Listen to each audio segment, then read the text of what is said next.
புதுச்சேரி சட்டமன்ற தேர்தலை முன்னிட்டு காரைக்கால் மாவட்டத்தில் வாக்குப்பதிவிற்கான அனைத்து முன்னேற்பாடுகளும் தயார் நிலையில் உள்ளதாக மாவட்ட தேர்தல் அதிகாரியும் ஆட்சியருமான இஷிதா ராட்டி தெரிவித்துள்ளார். இது தொடர்பாக செய்தியாளர்களிடம் பேசிய அவர், காரைக்கால் மாவட்டத்தில் 5 தொகுதிகளிலும் மொத்த வாக்காளர்கள் 1,56,250 பேர் உள்ளனர். மாவட்டம் முழுவதும் 181 வாக்குச்சாவடிகள் அமைக்கப்பட்டுள்ளது. அதில் 36 வாக்குச்சாவடிகள் பதட்டமானவையாக கண்டறியப்பட்டுள்ளது என்று கூறினார்.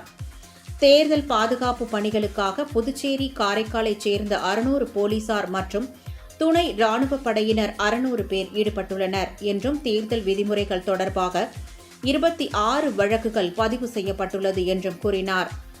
வாக்காளர்கள் தங்களது புகைப்பட வாக்காளர் அடையாள அட்டை தவிர தேர்தல் ஆணையம் அறிவித்துள்ள ஆதார், பாஸ்போர்ட், ஓட்டுநர் உரிமம் உள்ளிட்ட 12 ஆவணங்களை காண்பித்து வாக்களிக்கலாம் எனவும் அவர் அப்போது தெரிவித்தார்.